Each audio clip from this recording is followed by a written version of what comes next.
Irmãos, deixa eu compartilhar uma palavra com vocês, dentro desse contexto que está aqui em 1 Tessalonicenses capítulo 5.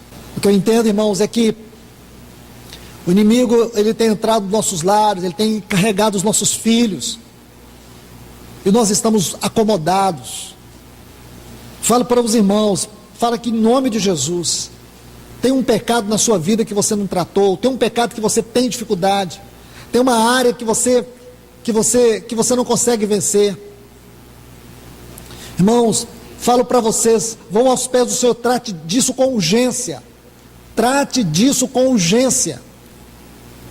Comece nesse exato momento, a partir de hoje, trate disso. Vá aos pés do Senhor, confesse tudo a Ele, mas não continue vivendo essa vida. Cuidado, o diabo não vai poupar nada. O que ele tiver liberdade, caminho para destruir, e legalidade para destruir, ele vai destruir. Escute isso, irmãos. Quando é que nós vamos acordar que nós chegamos na hora final? Quando as luzes se apagar? Está aí, eu postei para algumas pessoas ver. A possibilidade de um meteoro de 2 quilômetros, o diâmetro dele, cair na Terra. E as consequências que isso vai acontecer em 2019. Isso não é balela, está no Jornal Nacional e está no site da NASA, em 2019. Eu não posto essas coisas se não tiver uma fonte segura. Então, o que eu consegui descobrir é que até agora não existe um plano real de emergência para impedir que isso aconteça. Existem possibilidades, mas eu não estou preocupado com o que vai cair nessa terra. Estou preocupado com a minha vida. Estou preocupado com o meu viver. Estou preocupado com a igreja do Senhor. Estou preocupado com você. Porque muitos estão dormindo. Eles não creem que Jesus vai voltar. Aliás, nem creem em Deus. O que eles acham que creem em Deus é psicológico, não é real. Fé, eu expliquei esses dias para vocês. Fé é andar com Deus. Não é dar um pulo no escuro. Quando Hebreus define fé, fé é a certeza. É a hipóstasis. Versículo 3 do capítulo 1 diz que Jesus é o póstasis. Colossenses capítulo 1, versículo 15 diz que Jesus é a imagem, é o póstasis do Deus invisível.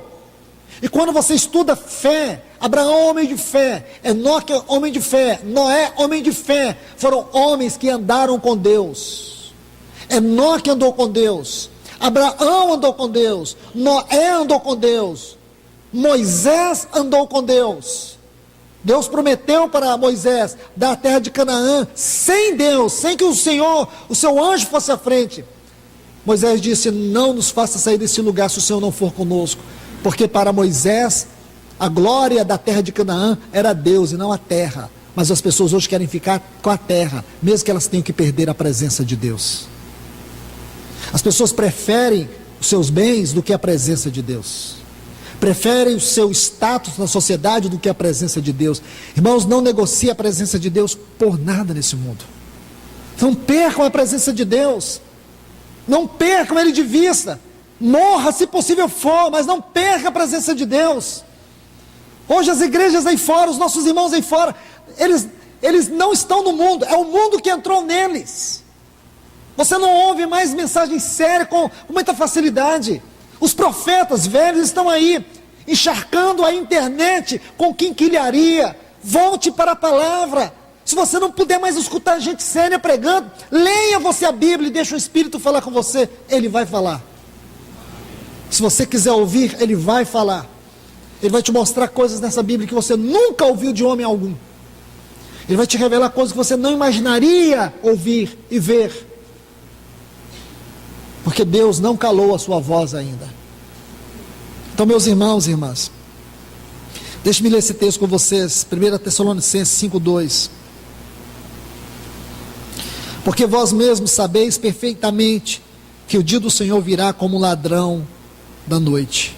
2 Pedro 3:10. Todavia, o dia do Senhor virá como um ladrão da noite. Os céus desaparecerão com grande estrondo e os elementos ardendo serão desfeitos, e a terra e as obras que nela há serão queimadas. Meus irmãos, eu quero usar esses textos aqui como uma moldura, mas o quadro que eu quero lhes mostrar, e quero fazer isso rapidamente, está aqui em Apocalipse, a partir do capítulo 2, sobre as 7 cartas às igrejas da Ásia, especialmente aquelas que nós temos uma mensagem quanto à volta do Senhor. E por que quero colocar essas cartas? Elas são Tiatira, Sardes, Filadélfia e Laodiceia. Nessas 4 cartas. Por quê? Por uma questão de interpretação simples.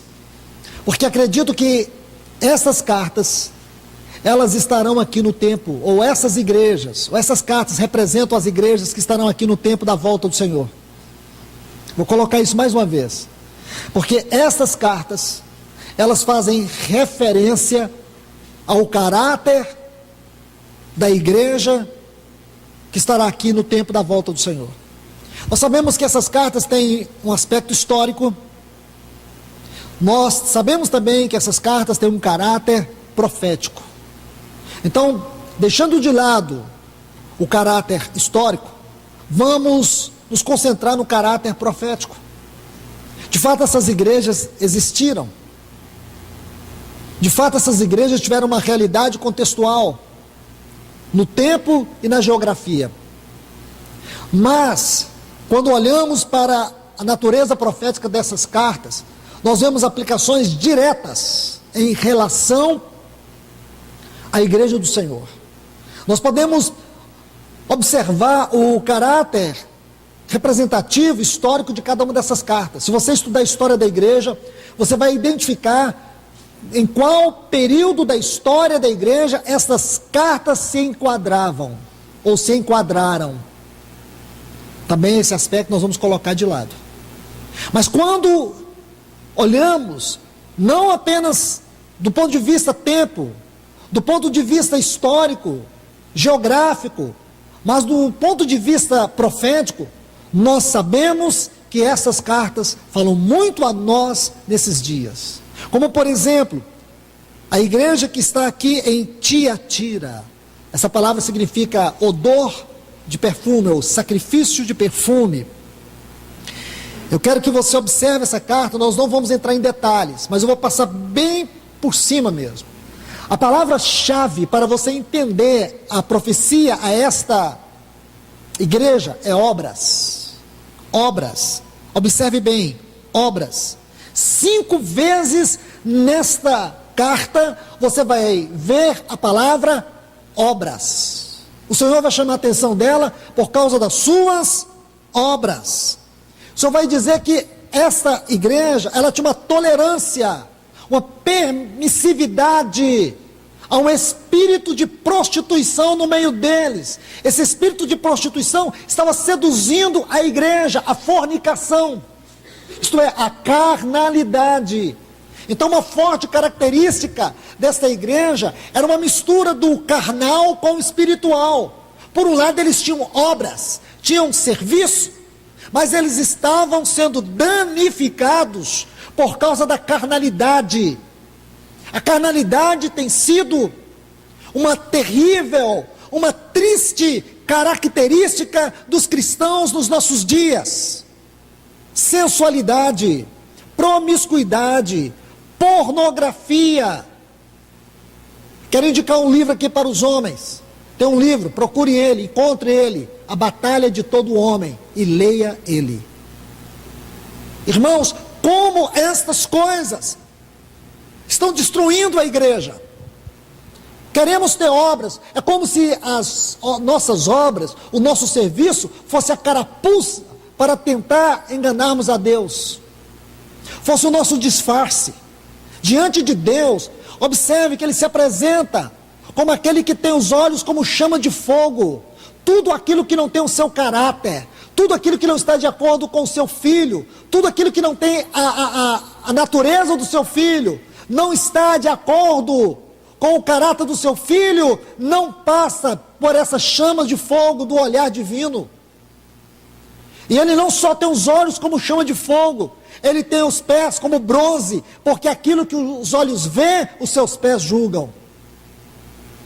Isso é sério, irmãos. Sério. Carnalidade. Não brinque. Eu falo para vocês com temor, não brinque.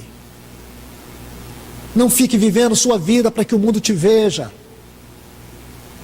Você precisa ser uma carta que exala, é o perfume de Cristo, e não esse odor de Tiatira. Não queira se parecer com o mundo, minha irmã, meu irmão. Não permita que as vaidades desse mundo corrompam a sua mente, o seu coração. Procure viver uma vida digna diante do Senhor. Não queira se comparar com o mundo, meu irmão, não queira. Não busque isso para você. Isso vai ter uma terrível e triste influência sobre sua vida. Você vai perder o Espírito Santo, você vai perder a fome da palavra. Sonde o seu coração. Sonde agora. Veja se você tem fome da palavra de Deus. Fome mesmo. Simples, vou te ajudar. Qual foi a última vez que você abriu essa Bíblia para que Deus falasse ao seu coração? Não é para você ler o Salmo 91, não. Qual foi a última vez que você abriu ela não como livro literário, mas você abriu como a palavra de Deus? Qual foi a última vez? Tem muito tempo? Você não se lembra? Eu quero te falar, você está morrendo. Você está morrendo. Vou te fazer uma segunda pergunta. Como que é a sua vida de oração? Você tem? Existe um momento no seu dia, não estou falando semana. Não falei semana, falei dia. Existe um momento no seu dia que você se aquieta, joelha, ou seja lá como for, aos pés do Senhor de maneira específica para ter comunhão com Ele. Você não faz isso durante o dia? Você não tem esse costume? O que está faltando para escrever a sua lápide? Você já morreu? Você não ora? Oração não é uma coisa natural na sua vida. Você só ora para comer e ora para dormir. É isso que é oração para você? Isso que é Deus para você? Você reduziu a Deus a essa migalha de vida espiritual. Isso não é vida espiritual, irmão. Isso é um lixo religioso. Você não tem vida nenhuma de oração? Você não gosta de orar? Você não gosta de Deus? Você está morto. Essa palavra não está entrando em você? Sabe por que não vai entrar? Porque morto não ouve, morto não vê, morto não fala. É isso, por isso que essa palavra não entra. É porque você está morto, você está morta. Satanás está tripudiando sobre a sua carne, sobre sua mente, sobre sua vida. Irmãos, olhe para Deus nesta hora. Você pode ser um osso naquele vale de ossos secos que Ezequiel viu, mas o Senhor pode te ressuscitar, o Espírito pode te encher e tudo pode mudar, mas abra o seu coração para Ele. Veja o tempo que você gasta à frente de novelas, olha o tempo que você gasta vendo filmes, olha o tempo que você gasta ouvindo essas músicas mundanas que falam só de promiscuidade. Olha o tempo que você gasta com o lixo desse mundo. E você vem me dizer que o Espírito Santo está feliz com você? Você vem me dizer que você tem uma fé genuína? Isso não é fé. Isso não é fé, isso não é vida cristã, meu irmão e minha irmã. Chame isso de qualquer coisa, mas não chame isso de vida cristã. Esse não é o Evangelho de Jesus Cristo. Você pode estar vindo nas reuniões da igreja, mas você não tem sido parte viva deste corpo orgânico. Sentar nessa cadeira não quer dizer nada, se você não tem uma realidade espiritual. Não adianta você dizer que você é parte. Mas o meu cônjuge, você está na sombra dele? Você está na sombra dele? Quão difícil é para um cônjuge ter que carregar o outro, para os pais ter que carregar os filhos, para os filhos ter que carregar os pais. Eu quero te falar, não desista do seu cônjuge, não desista dos seus filhos, não desista dos seus pais, mas esse não é o caminho certo. Meu irmão, minha irmã, pare de ser um peso espiritual para o seu cônjuge, seja bênção. Veja a fé dele, veja a fé dela, tente imitar, coopere. Não fique puxando para baixo não, porque quem vai entrar vai ser Satanás, e ele vai destruir sua vida, vai destruir seu casamento, vai destruir suas finanças, vai destruir sua saúde, vai destruir tudo. Tudo, irmãos. Ou você já viu algum princípio de educação de Satanás? Nenhum. Nenhum. Então, irmãos, essa figura de Tiatira, uma igreja carnal, mas que tinha obras. O Senhor diz para ela assim no versículo 22, eis que eu a prostro de cama em grande tribulação. Veja que essa igreja, ela vai ficar doente, inválida, e vai passar pela grande tribulação. Aos que com ela adulteram. Lembra o que a Bíblia fala de adultério em Coríntios? É aquele que se une com um corpo estranho, aquele que não se une ao Senhor, aquele que se une com uma outra pessoa, é um espírito com ela, mas aquele que une com o Senhor, é um espírito com ele. Toda forma de união que não é no Senhor, espiritualmente, é uma descrição de adultério. A gente pensa em adultério só como uma realidade carnal, mas existe um aspecto terrível e profundo do adultério, que é toda forma de união e de mistura que nós estabelecemos com o mundo também, porque isso mexe com as nossas emoções, mexe com a nossa mente, mexe com a nossa vontade. Aí o Senhor, Ele diz assim, em versículo 25, tão somente conservai o que tendes até que eu venha.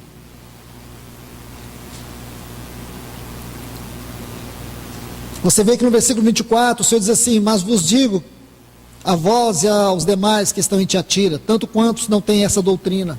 Havia um grupo pequeno, irmãos. Havia um grupo pequeno, e esse grupo pequeno, o Senhor diz assim, guarda o que vocês têm, até que eu venha. Conserve o que tens. Então não perca. Irmãos, eu queria poder gritar para dizer para vocês, não perca aquilo que o Senhor tem dado a vocês. Você ganhou algo do Senhor, meu irmão.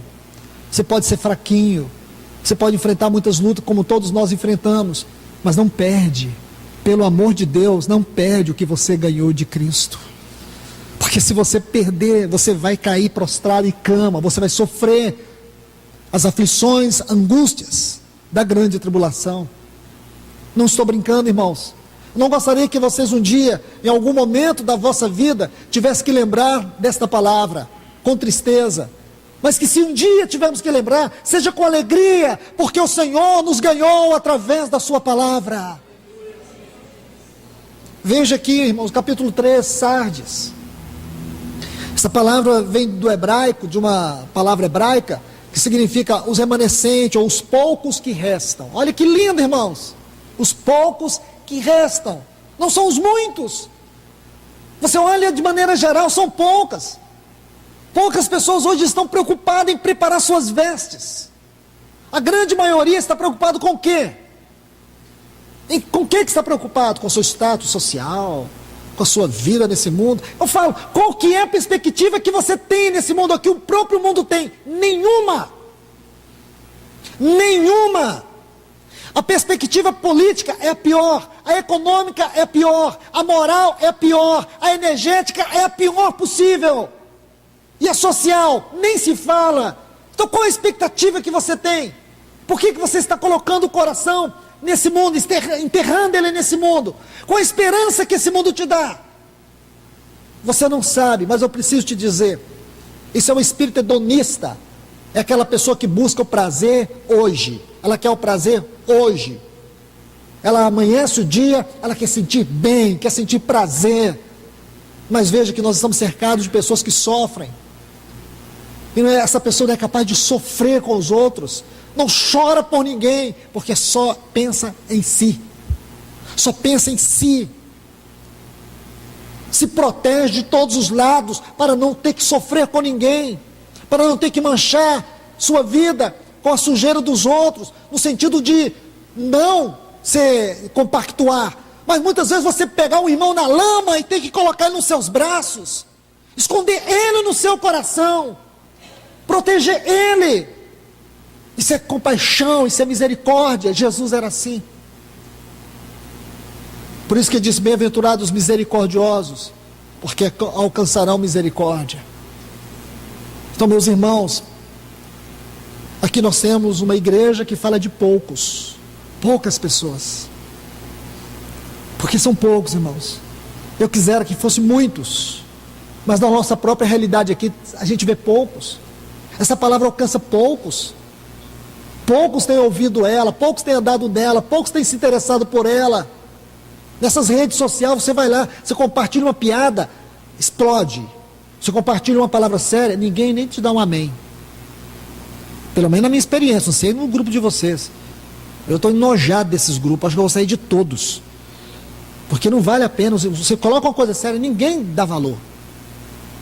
Você coloca uma piadinha, todo mundo, paciência, irmãos. Nós precisamos, irmãos, ser esses poucos. Ele diz assim, versículo 2, ser vigilante, consolida o que resta. Esta frase aqui que descreve esta igreja. Versículo 4, mas tem umas poucas pessoas em Sardes, está vendo? Mas qual é o problema de Sardes? Qual é o problema aqui, irmãos? Uma igreja que não tinha realidade espiritual. Uma igreja que não tinha realidade espiritual. Ela só tinha aparência, mas estava morta. É isso que você vê hoje. As pessoas só têm aparência, elas não têm conteúdo. Elas só têm uma casca, mas elas não têm vida. Elas não conseguem trocar duas palavras falando de Deus. Como é triste você sentar com um irmão, com uma irmã, que ela não tem nada para falar de Deus. Não conversa nada do Senhor. Mas se você falar de moda, de academia, dessas coisas desse mundo, a nova onda, a nova moda, o novo filme, você assistiu? Isso todo mundo se interessa. Mas não tem nada de Cristo, nada. Meu irmão, sonde o seu coração agora.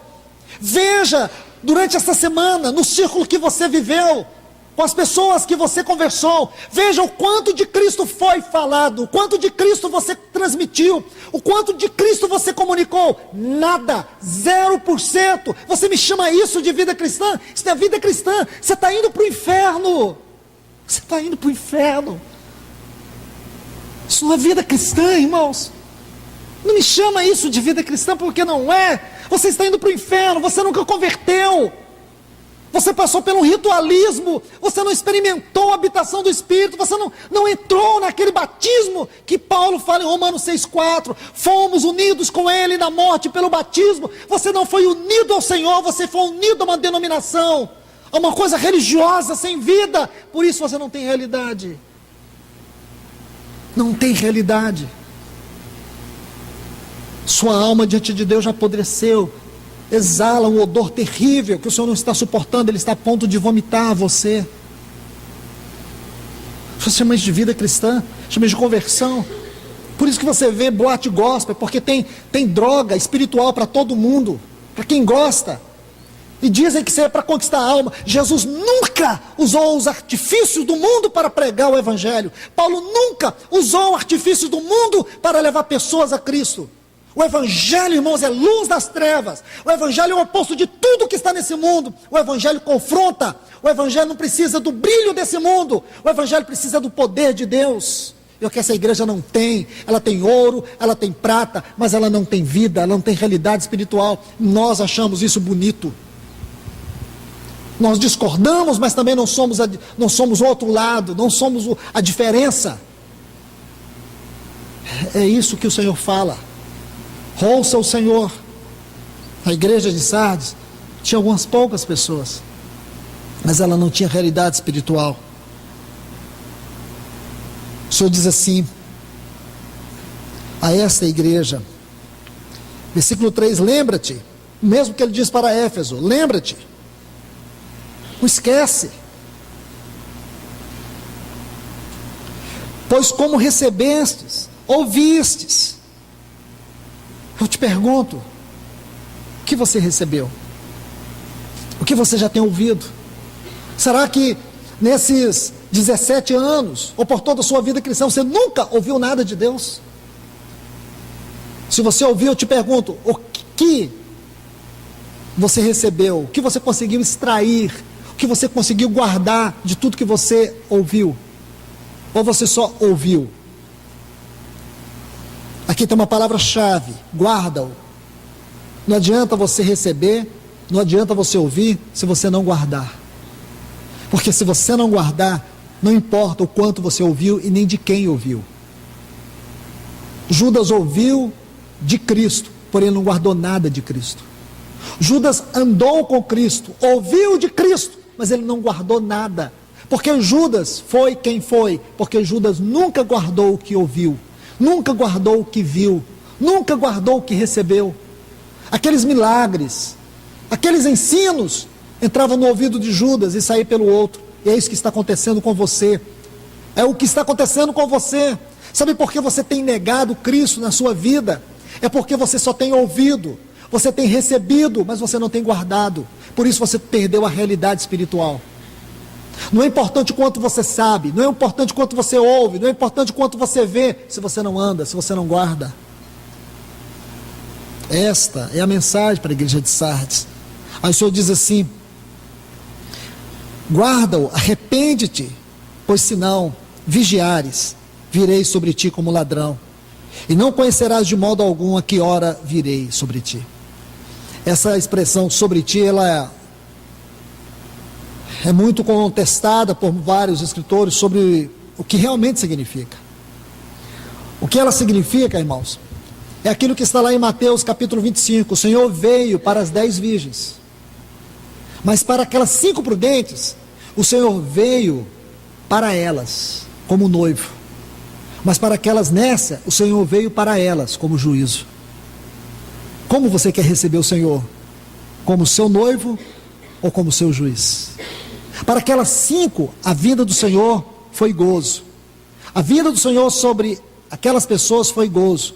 Mas para aquelas nécias, a vida do Senhor foi de profunda tristeza.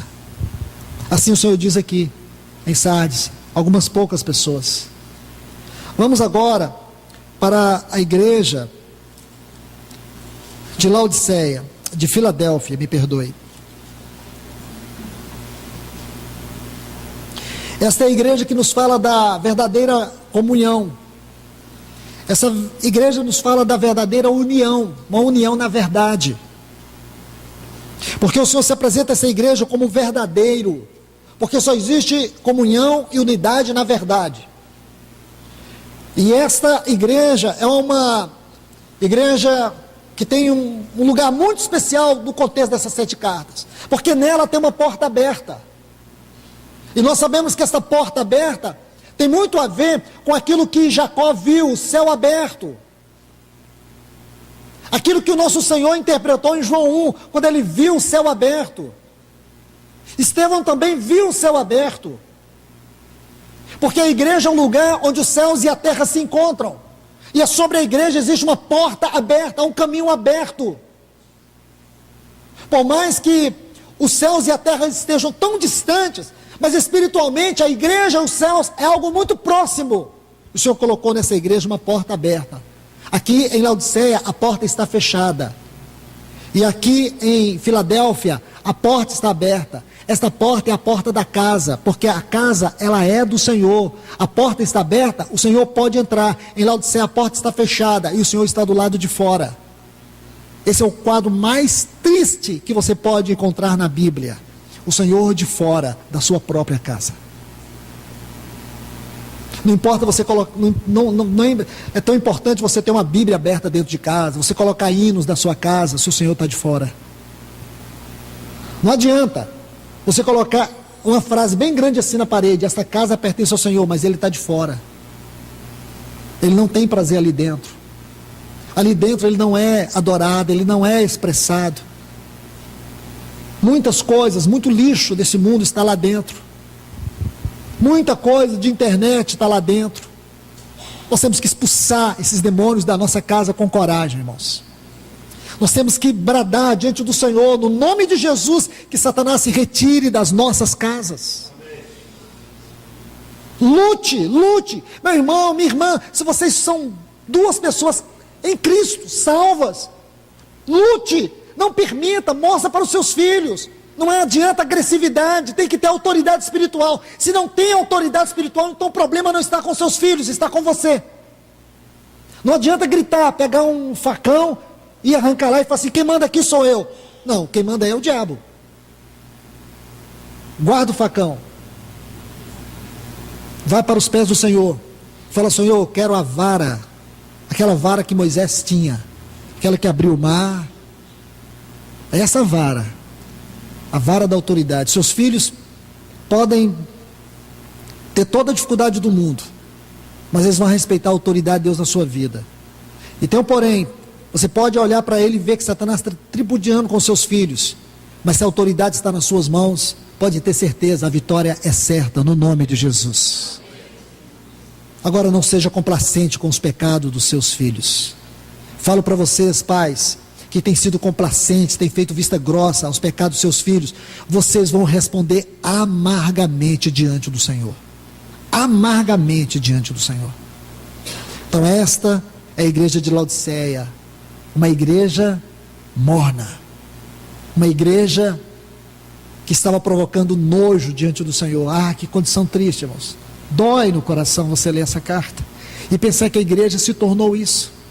Olha o que essa igreja diz, irmãos.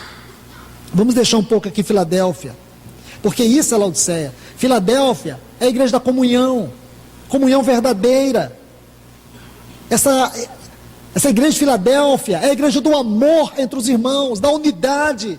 Essa igreja é a referência do grande tabernáculo dentro de Deus, onde o próprio Deus é o tabernáculo maior, porque tabernáculo fala de comunhão, de vida inserida na outra, de entremesclar. Isto é Filadélfia. E o Senhor tem uma promessa para ela.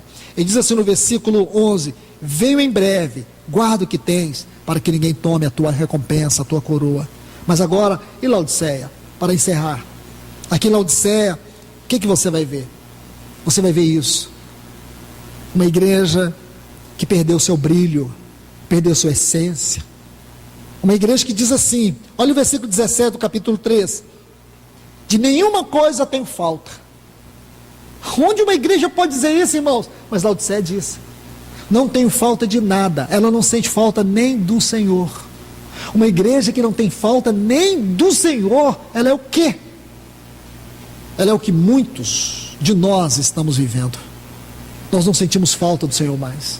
Temos tudo. Tudo. O que você quiser, o mundo tem. Você conquista, você trabalha. Você pode, o suor te dá isso. Sua capacidade te dá isso. Por que sentir necessidade do Senhor?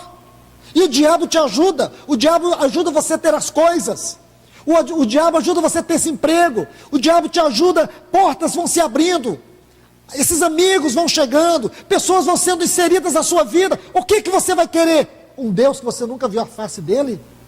Como é que você vai amar ele?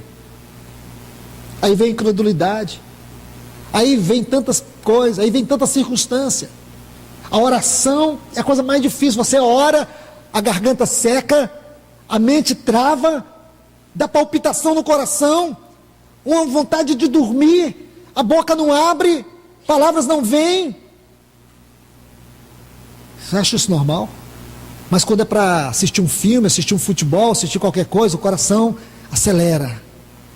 Assistir uma novela, termina aquele capítulo, naquela hora que o cara vai apertar o gatilho, termina o próximo capítulo, você fica louco, já pensando, um dia pensando no próximo capítulo. Como que uma pessoa dessa pode dizer, eu tenho o Espírito Santo em mim? O Espírito que habita em você não é de Cristo. O Espírito que habita em você é do anticristo. Sai disso, meu irmão, enquanto há tempo. Sai disso enquanto há tempo. Aí o Senhor, Ele diz para esta igreja, eis que estou à porta e bato, e chamo, se alguém ouvir minha voz, e abre a porta, eu entrarei, e cearei com ele e ele comigo. O Senhor está à porta. O Senhor está à porta, irmãos, batendo para entrar. Esse não deveria ser o lugar dele, mas você que fechou. Nós é que temos fechado a porta para o Senhor e o temos colocado de fora, porque nós temos dito a Ele, não temos necessidade de Ti. Talvez você nunca expressou isso com as suas palavras, mas você expressa isso com as suas atitudes. Suas atitudes mostram que você não precisa dEle. Suas atitudes mostram que você não quer Ele, você não quer a companhia dEle. Sabe quando você quer Ele? É quando as coisas apertam. Aí você fala, ai meu Deus. Aí você sai procurando alguém para orar por você, mas você não anda com Ele. Você não caminha com Ele. Não adianta pregar sobre ele, não adianta cantar a ele. Irmãos, eu falo para vocês, essas coisas não preenchem o coração de Deus se ele não habita verdadeiramente dentro de nós. Nossa condição é pior do que a de um papagaio. Nós precisamos falar aquilo que reflete verdadeiramente o nosso coração. Como disse o irmão Tozer, os cristãos geralmente não gostam de mentir, mas eles cantam na igreja. Entendeu? Então, um bom dia para você refletir o que ele disse. É pesado o que ele disse. Ele disse, os cristãos não gostam de mentir, mas eles cantam na igreja. Quando a gente fala, Senhor, Tu és o amor verdadeiro. Mas que mentira! Que mentira! Amor verdadeiro é. Ele é o amor verdadeiro da sua vida? É. Ou tem outros amores? Será que o seu corpo não é o grande amor? Será que o seu dinheiro não é o grande amor? Será que o seu cônjuge não é o seu grande amor acima dele, acima de Deus, seus filhos? Será que você não colocou sua casa? Será que você não colocou o seu emprego? Será que você não tem colocado muitas coisas no seu coração e não sobrou nada para ele? Você quer dar para ele o quê? Aquele cantinho que não cabe mais nada? É isso que você quer dar? A gente canta. Então isso é mentira. Senhor, Tu és tudo na minha vida. Ah, que mentira. Falo para vocês, irmãos, acho que a gente deveria ser sincero e dizer assim, eu não canto essa canção porque não é verdade em mim. Não é verdade. Eu não te amo. Como Pedro um dia foi sincero para o Senhor, o Senhor disse, Pedro, tu me amas? O Senhor perguntou 3 vezes, na terceira vez, Pedro disse, tu sabes. Sabe o que ele quer dizer? Tu sabes que eu não te amo como o Senhor me ama. Foi a primeira vez que Pedro foi sincero. Por isso que o Senhor não desistiu de Pedro. Porque o Senhor viu em Pedro ainda uma porta aberta para ele entrar. Sabe o que eu quero te dizer? Meu irmão, minha irmã, deixa uma porta aberta para o Senhor entrar. A despeito do que você tem feito, a despeito de quem você é, deixa uma porta aberta para o Senhor entrar. Não feche a porta. Porque um dia pode ser tarde demais. Que o Senhor nos abençoe, irmãos. Senhor, nós nos colocamos debaixo da Tua voz, da Tua palavra, pedindo que o Senhor tenha misericórdia de nós. Tenha misericórdia de minha vida, Senhor. Tenha misericórdia da vida dos meus irmãos e das minhas irmãs aqui. Senhor, o que nós ouvimos aqui foi um brado do Teu coração, Senhor. Porque muitos de nós, nesta manhã, neste lugar, podem estar perdidos e indo para o inferno. Muitos não acreditam nisso, Senhor. Eu não posso imaginar que alguém teria coragem de pregar uma palavra dessa, se não fosse do Senhor. Eu entrego esta palavra em Tuas mãos, Senhor. Mas eu venho te pedir em nome de Jesus, no nome do Teu Filho, o único Filho que Tu tinhas por toda a eternidade, o Senhor deu por nós.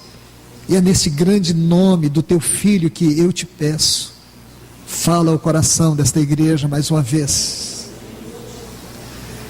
Senhor, mesmo aqueles que estão com a porta fechada, mesmo aqueles, Senhor, que já decidiram não abrir a porta, eu só quero te pedir uma coisa, bate nessa porta, nessa manhã, Senhor. Por mais que a incredulidade já dilacerou toda a sua vida, já tomou conta de toda a mente, eu te peço, bate mais uma vez, por amor ao Teu nome, por amor a Ti mesmo. Bate nesse coração, Senhor. Bate nele, Senhor. Fala a esse coração duro, impenetrável, esse coração de pedra, encoraçado. Fala, toca nesse coração mais uma vez. Tenha misericórdia, Senhor. Senhor, por amor ao Teu nome, Senhor, por amor à Tua glória, eu venho te pedir nesta manhã, fala, bate mais uma vez nesse coração, Senhor. Persiste, Senhor. Nós te pedimos, ó Deus, em nome de Jesus, Senhor.